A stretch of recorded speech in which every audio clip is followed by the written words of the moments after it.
At my mother's funeral, my sister smirked until I introduced my husband. Her face turned white when she realized who he was, the man who destroyed her husband. Welcome to my channel. Today, we're diving into a story about a woman who lost everything: her fiancé, her sister, and the life she thought was secure, all because of one devastating betrayal. Have you ever been blindsided by someone you trusted the most? Have you ever had to rebuild from scratch while carrying the weight of a broken heart? Stick around to see how this woman didn't just survive, but built a better life than she ever imagined. And if you believe in the power of stories to heal, don't forget to hit subscribe and support this space where real emotions meet real resilience. My name is Claire Mitchell, and 6 years ago, my life shattered in ways I never saw coming. But before I tell you how betrayal nearly broke me, and how fate handed me the most unexpected twist at my mother's funeral, I need you to understand one thing. Lena and I weren't just sisters, we were best friends, once. We grew up just outside of Boston in a red brick colonial with a swing set out back and a mother who packed our lunch with handwritten notes. Mom, Margaret Mitchell, was the quiet glue that held our little world together. And Lena? She was 2 years younger, faster, funnier, prettier. She had this laugh that could disarm anyone. I was the older one, calmer, more bookish, but we had a pact. We'd never let a man come between us. Funny how easily promises get broken when charm and ambition walk into the room. I met Evan Carter at a private fundraiser in Cambridge. He was speaking on stage about tech equity in public education, and despite myself, I was drawn in. He wasn't loud or flashy, just intense in a way that felt magnetic. He had built a software company from nothing, sold it before turning 35, and now funded startups focused on education reform. It felt noble and rare. We talked over wine and figs that night. One conversation led to 3 more dates, and then weekends away in Vermont, and before long, he moved into my apartment. Evan wasn't just brilliant, he was intentional. Flowers on Thursdays, playlists curated just for me, handwritten notes tucked in my laptop bag. I used to believe men like that only existed in novels. My mom adored him, my dad respected him, and Lena? At first, she was distant, cooler than usual, but I chalked it up to jealousy, not the romantic kind, just the big sister got ahead again kind. She'd always hated finishing second. When Evan proposed on the snowy steps of the Boston Public Library with a vintage ring and tears in his eyes, I said yes before he even finished the sentence. I called Lena that night, crying and laughing, and she picked up with her usual sass. "Finally! I thought you were gonna die married to your spreadsheets." She offered to help plan the wedding. Offered, not asked. Said it would bring us closer again. I believed her. I wanted to. But even before the lies unraveled, there were signs. Things I chose to ignore. Like how Evan suddenly changed the subject whenever Lena's name came up. Or how she started texting me oddly specific questions about Evan's favorite whiskey, his shoe size, his mother's birthday. And then there was the night of our engagement dinner, when I caught her sitting a little too close to him on the porch swing, whispering, laughing, her hand resting on his knee. I froze. She smiled at me like nothing had happened. I told myself it was harmless, that I was paranoid, that Lena wouldn't, that Evan wouldn't. I was wrong. God, I was wrong. But what happened next wasn't just an affair. It was a betrayal, layered in strategy. There was something calculated about it, something that would take me years to fully uncover. And by the time the truth came out, they weren't just together. They were married. And I was gone. Gone from Boston, gone from my family, gone from the version of myself who thought love was enough to guarantee loyalty. I didn't know it yet, but this story wasn't about them. It was about who I'd become when everything else was stripped away, and how fate, with its odd sense of humor, would bring us all back together 6 years later at my mother's funeral. When I left Boston, I didn't just pack suitcases. I packed silence. I didn't leave a dramatic note. I didn't make some tearful farewell. I just disappeared. Blocked numbers, deleted photos, forwarded mail, changed my number. My mom cried on voicemail. My dad didn't call at all. And Lena? She never reached out. I landed in Chicago with 2 duffel bags, a frozen bank account from the canceled wedding, and a voice inside me that wouldn't stop whispering, "You're so stupid." The only job I could stomach was one that had nothing to do with public appearances. No high-stakes campaigns or client dinners. I took a position as a communications instructor at a small community college on the West Side, teaching freshmen how to write cover letters and navigate interviews. The first week, I cried in the supply closet twice. But eventually, the rhythm of the city began to wrap around me. Its wind, its grit, its unapologetic noise. Chicago didn't care who I had been in Boston. It didn't care that I used to spend weekends at wine tastings or that my ex-fiancé now appears in real estate articles alongside my sister with headlines like, "Beacon Hill Power Couple Builds Education Empire." Here, I was anonymous, and it was oddly liberating. I rented a walk-up in Logan Square, tiny, with cracked tile and a view of the alley. But the first time I made coffee in that space, alone and untouched by anyone else's fingerprints, it felt like mine. And then I met Noah. Not in some magical rom-com way, not with spilled coffee or subway glances.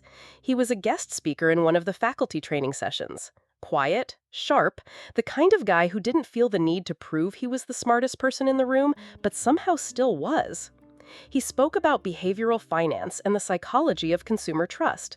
I barely understood half of it, but I stayed after to ask about his research. We ended up talking for 30 minutes. Not about money, about books. We both loved old, annotated editions of classic novels. He mentioned a coffee shop with a used book section 2 blocks away. 2 days later, I found myself there, pretending to read while secretly hoping he'd show up. He didn't. But a week later, he emailed me. "Did you check the philosophy shelf? That's where they hide the good stuff." That became our thing. No pressure, no flirting, just slow friendship built over overpriced coffee and shared silence. We never talked about past relationships. I didn't tell him about Boston, and he didn't volunteer anything either. Which was perfect, because I wasn't ready to be known again. Months passed like seasons shifting gently. I redecorated my apartment, joined a local yoga class, started therapy at the school clinic. I didn't want to talk at first, just needed someone to say, "You're not crazy for hurting this long." I wasn't. I learned to walk past boutique bridal shops without flinching. I stopped checking Lena's social media. I went from Googling Evan's net worth at midnight to not caring if he'd gone bald. And Noah? He stayed around. He showed up when I needed to fix my leaky sink. He brought soup when I had the flu. Once, he waited in the lobby for 2 hours while I had a panic attack in my therapist's office. Never asked questions, just handed me a granola bar and said, "Want to walk home instead of taking the train?" He never touched me without asking, never rushed me, never made me feel like I was too much. One evening in March, nearly a year after I'd landed in Chicago, we were at a used bookstore, and he picked up a copy of Great Expectations. Inside was a handwritten note. "To the person who finds this, you're going to be okay, even if you're not right now." He handed it to me without a word. I took it as a sign.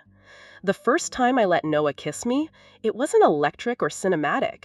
It was soft, steady, like a promise I didn't have to believe in right away. I remember crying afterward, not because I was sad, but because for the first time in years, I didn't feel broken. And then, one night, months later, we were lying on his couch, my head on his chest, his fingers tracing small circles on my arm, and he said, "There's something I need to tell you." My stomach clenched. I thought he was going to say he was married, or moving, or that I reminded him of his ex. But instead, he said, "I know who Evan Carter is." I sat up. "I didn't when we first met," he said quickly, "but a few months in, your last name came up in an investment roundtable I was part of. The Boston story, the scandal, I pieced it together. I just didn't want that to be how we defined each other." My breath caught in my throat. I wanted you to know me without that mess, he added, and I wanted to know you as more than someone who got hurt. I didn't speak for a long time, just stared at the wall behind him. And then I whispered, "Thank you for not treating me like a headline." He nodded. "You're not a headline. You're a beginning." It was a gray Sunday morning when my phone rang. I was in the middle of meal prepping, earbuds in, listening to a podcast about economic trauma. Don't ask, I'd gotten weirdly into it, when I noticed my phone buzzing across the kitchen counter. Mom. I froze.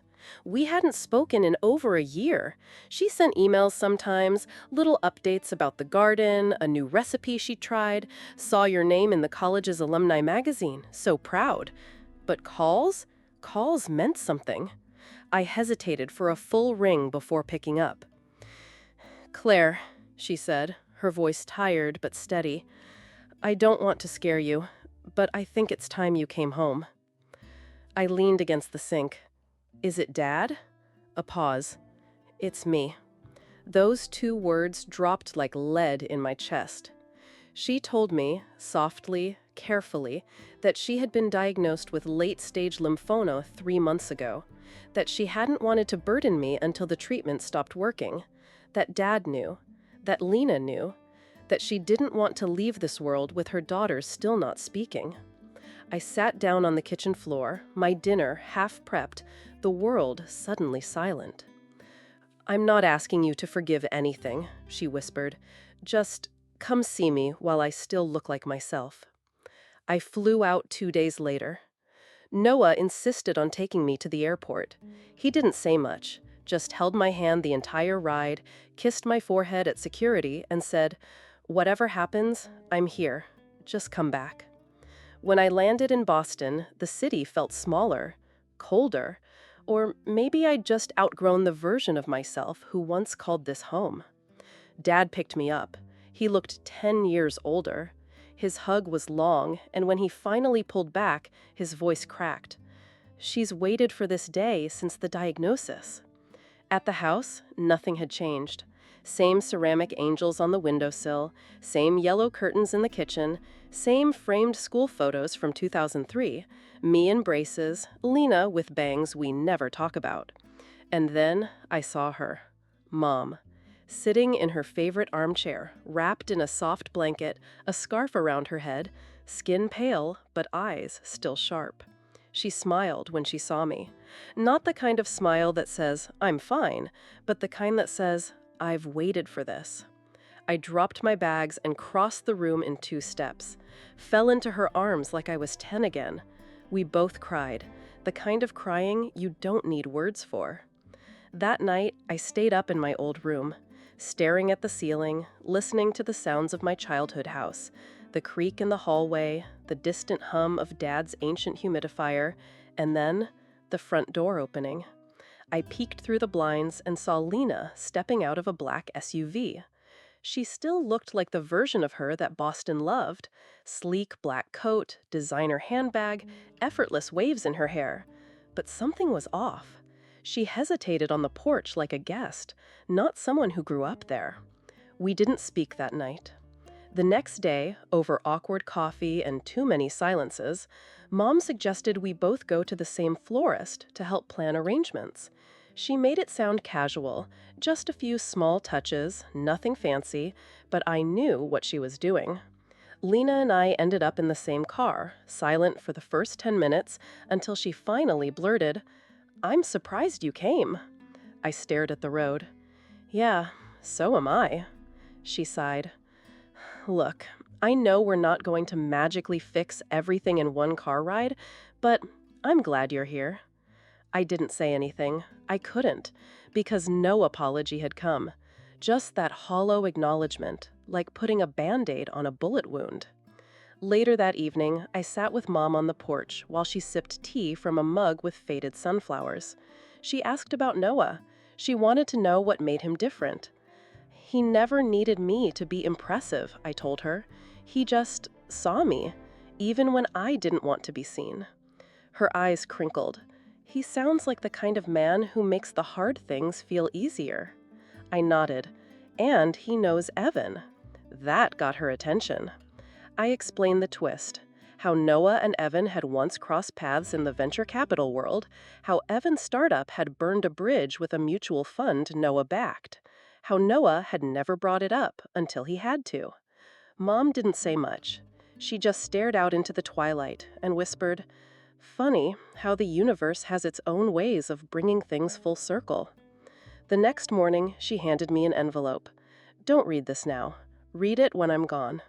I tucked it in my suitcase and didn't ask questions, because I knew, somehow, that the end was coming faster than any of us wanted to admit. The morning of Mom's funeral was thick with that quiet kind of grief, the kind that presses on your chest but doesn't come out as tears, not yet. I stood chirping in front of my old bedroom mirror, adjusting the black dress I borrowed from Jenna back in Chicago. It was simple, elegant. I hadn't worn anything this formal since, well, my almost wedding. That thought alone nearly sent me back to the floor. Dad looked hollow when I found him in the kitchen. He hadn't shaved, his tie was crooked. He was stirring coffee, but hadn't taken a sip. "She'd hate all this fuss," he mumbled, blinking at nothing. I straightened his tie. "She also planned her own playlist, remember? She'd be mad if we skipped her Norah Jones moment." He chuckled, just barely. Outside, a black sedan idled in the driveway. Noah stepped out, freshly flown in from Chicago, wearing a dark gray suit that somehow made him look both powerful and safe. He gave me that small smile of his, the one that says, "I'm here," without making it about him. "You ready?" he asked gently. "No," I said, lacing my fingers through his. "But let's go anyway." The funeral home was filled with faces I hadn't seen in years. Distant relatives, old neighbors, Mom's bridge club. They all hugged too long, spoke too softly, and said too many versions of, "She was proud of you, you know." I nodded through it all like a polite robot. Noah stayed close, speaking only when necessary, letting me move through the fog in my own time. It was the most comforting silence I'd ever known. And then the murmur began. I felt it before I saw it, that collective shift in the room, like a gust of wind had passed through. I turned toward the entrance, and there they were, Lena and Evan. She wore a tailored black sheath dress, pearl earrings, and that same self-possessed air she always carried like armor. Evan, beside her, wore a navy suit that probably cost more than my monthly rent. His arm rested on the small of her back, his eyes scanning the room like he expected applause. When their eyes landed on me, Lena gave a practiced smile. Evan's face froze. Noah stepped slightly in front of me, not enough to block me, just enough to say, "She's not alone." I nodded toward Lena as she approached, her heels silent on the carpet. "Claire," she said quietly, "you look, well." I smiled thinly. "I'm not." She nodded, hands clasped, eyes flicking toward Noah. "And you must be?" "Noah Hayes," he said, reaching out for a polite shake. I swear I saw her flinch. Evan was close behind, clearly trying to mask the tension in his jaw. But then came the moment I hadn't planned, hadn't orchestrated, hadn't even seen coming. Noah extended his hand to Evan. "Mr. Carter," he said, calm but icy. Evan blinked, visibly thrown. "Hayes?" he repeated. "Wait, you're—" "Yes," Noah said before Evan could finish. "The one whose investment firm pulled funding from Cyphertech after your creative accounting went public." A full beat of silence. Evan's expression shifted from surprise to calculation, then to something else entirely, dread. "You two are married?" he asked, eyes darting between us. "For 2 years now," I answered. "Happily." The muscles in Evan's jaw twitched. Lena, to her credit, kept her composure, but she looked away, her gaze settling on a framed photo of Mom near the casket. "I'm sorry for your loss," Evan mumbled. To Noah, not me. Thank you, Noah replied evenly. She was extraordinary. The service began shortly after. I sat between Dad and Noah, barely hearing the pastor's words.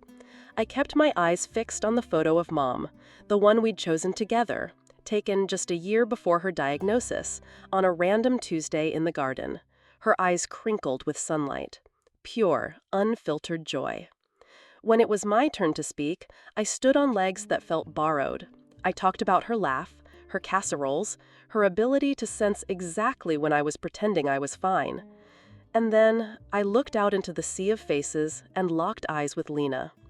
She believed in repair, I said slowly, even when it hurt, even when it felt impossible. Lena looked down. After the service, we gathered at the house for what Mom would have called the post-game huddle: casseroles, bad coffee, polite conversations. I didn't notice Evan slipping away until I saw him through the kitchen window, pacing in the backyard, phone to his ear. Lena sat alone in the sunroom, nursing a glass of white wine. She looked small, like the version of her from our childhood, the one who used to crawl into my bed during thunderstorms. Noah placed a hand on my back. "You don't owe her anything," he said. "I know," I replied, "but maybe I owe something to Mom." I crossed the room and sat beside her. She didn't look up, just whispered, "You were always her favorite." I shook my head. "No, I was just the one who stayed." Lena's lip trembled. "I didn't think you'd come." "Neither did I." Silence. And then, "I need to talk to you. About everything. About what I've done. What I'm still doing. I can't do it here. Not today. But please." Her voice broke. "I'll think about it," I said, standing. She nodded, eyes brimming. "That's all I can ask." As I walked away, I didn't know what would come next. I didn't know if forgiveness was possible, or even deserved. But for the first time in years, the door wasn't locked. 3 days so after the funeral, the house felt unbearably quiet. The casseroles were still in the fridge, the sympathy cards lined the mantel, and Dad had retreated to the backyard every afternoon, staring at Mom's hydrangeas like he expected her to walk out with a trowel and gardening gloves any second. Noah had flown back to Chicago for a board meeting. He offered to stay, even offered to bring his work remote, but I told him I needed a little space. Time to sort through Mom's things, yes, but also to sort through the mess Lena had stirred back up. And then, like clockwork, Lena showed up. It was just after 6 p.m. The sky still held that soft orange wash of New England summer. She knocked. Didn't text first, didn't pretend it was casual. Just showed up on the porch, wearing jeans, sneakers, no makeup. I couldn't remember the last time I'd seen her like that. "Can I come in?" she asked. I nodded. We sat at the kitchen table, the one where Mom used to scold us for fighting over the last pancake. The same table where I once told Lena she was the most annoying person I'd ever met, and then hugged her so hard she almost fell off her chair. Now the space between us felt like a canyon. She reached for her mug but didn't drink. Her fingers kept circling the rim. "Evan doesn't know I'm here," she said. "I told him I needed to meet a friend for dinner." "Do you usually lie to him?" I asked flatly. She winced. "Lately, yeah." And then she cracked. Not dramatically, not like a movie breakdown with sobbing and mascara running. It was quieter than that. Her shoulders folded in, and the words started spilling out, slow at first, then faster, like a leak becoming a flood. "I thought I won," she said. "When he picked me, I thought I got the man, the lifestyle, the picture-perfect life. But it's all performative. Every vacation photo, every power couple article. He's controlling, paranoid. He tracks my spending, checks my email, makes comments about what I wear if it's too casual or too unpolished. He keeps a second phone I'm not allowed to touch. And the debt? Claire, you have no idea. Everything's mortgaged, leveraged, or borrowed. I don't even know what's real anymore." I listened. I didn't interrupt. I just let the words swirl and sting. She continued, "Sometimes I think about leaving, but I'd have nothing. The prenup is brutal. His lawyer made sure of that." "So why are you here?" I finally asked. Lena looked up, her eyes red but clear. "Because I can't breathe in that house, and because Mom wanted us to try again." I reached into the drawer by the fridge, pulled out the leather-bound journal Mom kept tucked away, the one she gave me months before she passed. I slid it across the table. "She wrote about us," I said. Lena stared at the cover like it might bite. "She never stopped hoping," I added, "even when we stopped trying." Lena flipped it open slowly. As she read, I saw her expression soften, then break. She closed the journal, wiped her cheek. "I hated myself every time she brought you up," she whispered. "She always said you were doing amazing things, that you found someone kind. She'd say your name, and I'd feel like a thief." "You were," I said quietly, "but I don't think you knew what you were stealing." She nodded. I didn't. We sat in silence, the air thick with everything unsaid. "I'm planning to leave him," she said eventually. "I've been talking to a lawyer. I'm looking at one-bedroom places in Cambridge." I tilted my head. "So what do you want from me, Lena? Forgiveness? Permission? A place to crash when it all blows up?" "No," she said quickly. "I don't deserve any of that. I needed you to know I'm not pretending anymore, and that I'm sorry for all of it." There was something so raw in her voice, so unvarnished, that I didn't have it in me to retaliate. "I'm not ready to forgive you," I said, "but I'm also not interested in hating you forever." Her lip trembled. "That's more than I deserve." We didn't hug, that would have been dishonest, but we cleaned out one of Mom's closets together after that. We found old scrapbooks, a pair of ballet slippers neither of us remembered, a chipped coffee mug that said "Number 1 Mom" in glittery paint. We laughed once, just once, at a photo of us in matching clown costumes from a long-forgotten Halloween. She left just before sunset. I watched her walk down the driveway alone. No SUV, no chauffeur, just Lena. Raw, human. Later that night, I called Noah. "I think I took the first step towards peace," I said. He didn't ask questions, just said, "I'm proud of you." And for the first time in years, I felt it too. 6 months after Mom's funeral, I found out I was pregnant. It wasn't some planned Pinterest board moment. No scented candles or cute onesies lays out with little chalkboards. I took the test in the bathroom stall at work, still wearing my ID badge and an ink stain on my blouse. I stared at the 2 pink lines in disbelief. Then I laughed. Not because it was funny, but because it felt like something had finally tilted back into place. I walked home in the cold, barely feeling it. The city noise, the lights, the traffic, I heard all of it like music that made sense again. When I walked into our brownstone, Noah looked up from the stove, saw my face, and froze. "Claire?" I just nodded. He dropped the spatula, crossed the room in 3 long steps, and wrapped his arms around me. That night, we lay in bed and stared at the ceiling, our hands resting over the tiny life we didn't expect but already loved. "I wish she could see this," I whispered. "She does," he said. "Somehow, she does." In the months that followed, Lena and I kept in cautious contact. Phone calls mostly. A few awkward texts. She moved into a small apartment over a bakery in Cambridge and started working part-time at a nonprofit helping women navigate post-divorce transitions. She said it was strange, being the one on the other side of the desk, but also therapeutic. "She would have hated this place," Lena joked once. "No granite, no wine fridge." But I could tell there was peace in her voice too, and pride. Quiet, careful pride.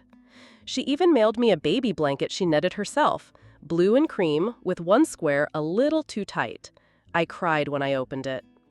My pregnancy wasn't smooth. There were complications, minor at first, then more serious. I took a leave from work. Noah scaled back on travel. We painted the nursery a soft sage green. Every night, he'd read out loud to my belly from books he'd once loved as a kid. He'd press his cheek gently against my stomach and whisper, "Your mom's a fighter. You'll learn that soon enough."